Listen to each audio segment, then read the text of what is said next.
It's clear Hyundai has made the Santa Fe's interior somewhere you'll want to spend a lot of time. The Santa Fe's handling is tidy and predictable, but sporty is way too strong a term. Another handy feature on the outside of the Santa Fe is this built-in grab handle, which helps you climb up and tend to things on the roof.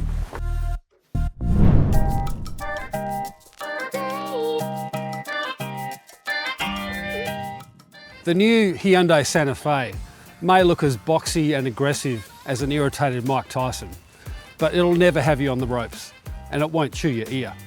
The interior is among the best finished that we've seen on a mainstream SUV, with features that are a mix of useful and slightly obscure. These include a huge curved panoramic display, something called relaxation seating, and a UVC sterilisation tray. Don't worry, you'll be fine. When it was launched in May 2024, the Santa Fe was only available with a 1.6 litre petrol-electric hybrid drivetrain. But as of late 24, the Santa Fe will also be available with a non-hybrid 2.5 litre turbo petrol engine. And of course, you can't ignore that bold styling. So different is it from the last one that just to make sure you know that it's still a Santa Fe, they've made the Santa Fe badging across the tailgate 5 times bigger.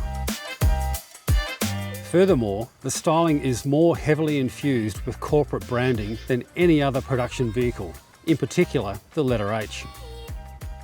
Can you spot them all? There's a lot.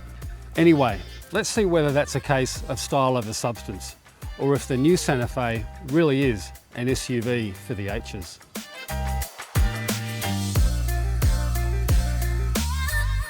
Get past the angular shapes and the letter H being everywhere, and you'll find that there is indeed much more to the design of the new Hyundai Santa Fe. For example, a key advantage of the Santa Fe's boxy back end is it gives you so much more space.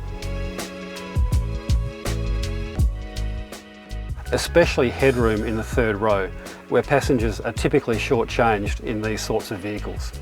The new Santa Fe has got about 60 millimetres more headroom than the previous model. I'm 6'2" and I've still got 2 centimetres of space above my head, which would make a huge difference on longer journeys. Part of this has been allowed by this big concave section above my head, which most people wouldn't notice.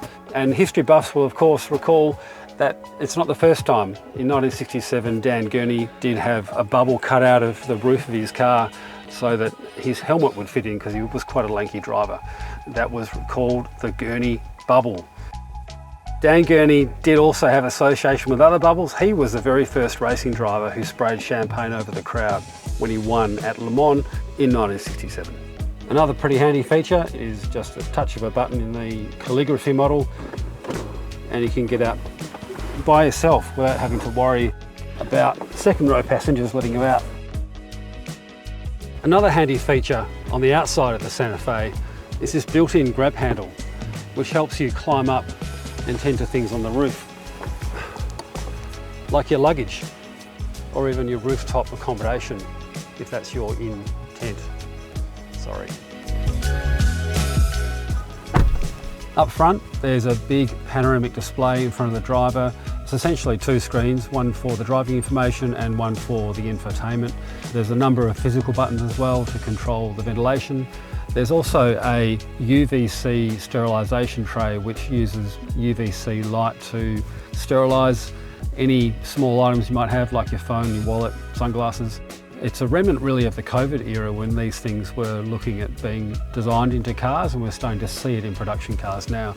And of course, the twin charging pads in the centre console, it's not a new thing. Tesla's been doing it for some years, but it's great to see in a large vehicle like this, where there are going to be a number of phones in large families, and to have 2 charging pads makes a big difference. Hyundai's luxury brand, Genesis, is known for its sumptuous vehicle interiors, and the range-topping Santa Fe calligraphy's interior is so well finished it'll qualify for a Genesis badge. Overall, it's clear Hyundai has made the Santa Fe's interior somewhere you'll want to spend a lot of time. It'll have you looking for reasons to take the long way home. And then, of course, there's the relaxation seating function, which at the touch of a button can have your passenger reclining and relaxing in no time. Well, a little bit of time.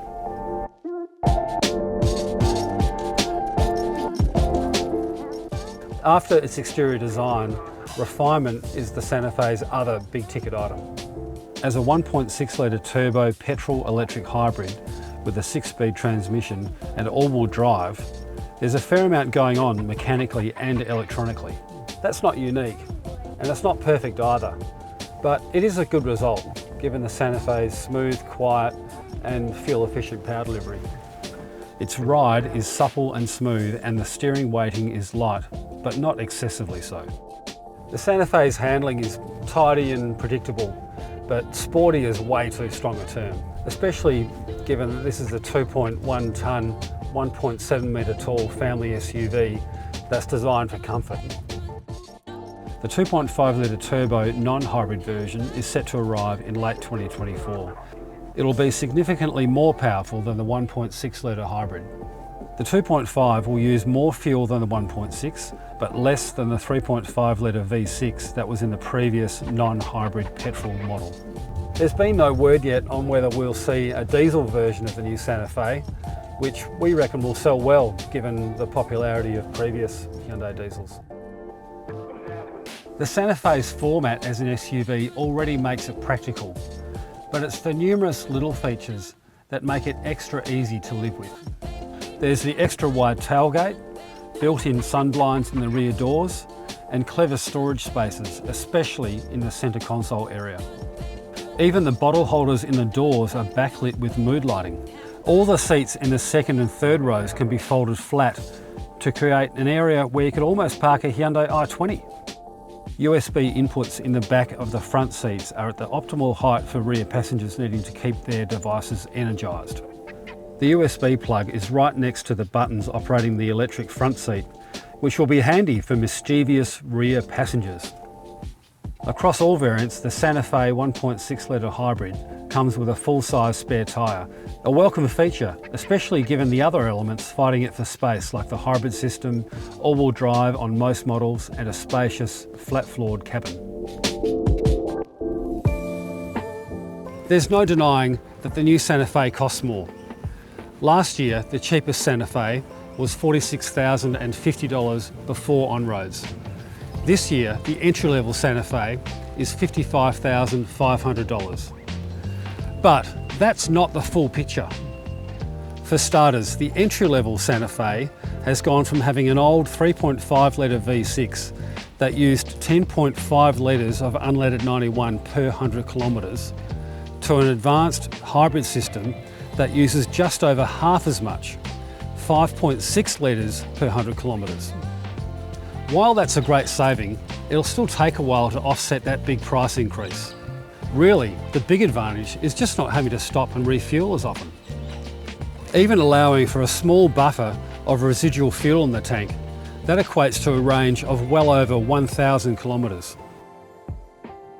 You get more interior space too, which is thanks in part to the 50mm longer wheelbase and the 45mm longer body overall.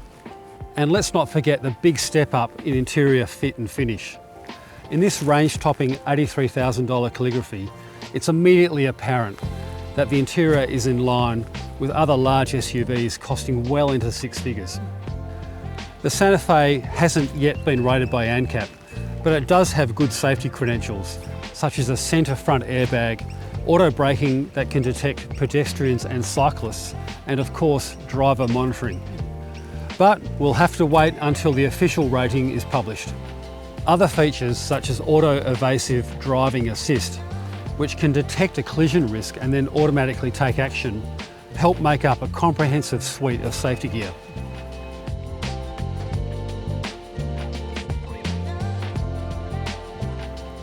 So what do we like about the new Santa Fe?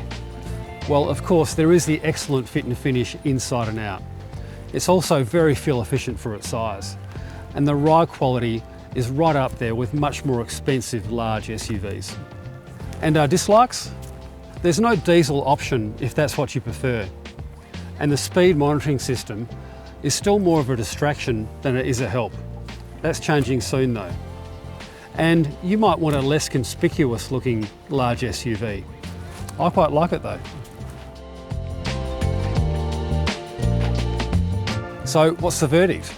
Well, the new Hyundai Santa Fe 1.6 uses less fuel than a Hyundai i30 small car. And yet its thoughtful design also makes it one of the most practical large SUVs out there. It's pricier than the old one, but you also get a lot more, such as upgraded infotainment and safety tech, interior comfort and refinement, and of course, the number of letter H's. So if you're on the market for a new large SUV, the Hyundai Santa Fe should absolutely be on your list.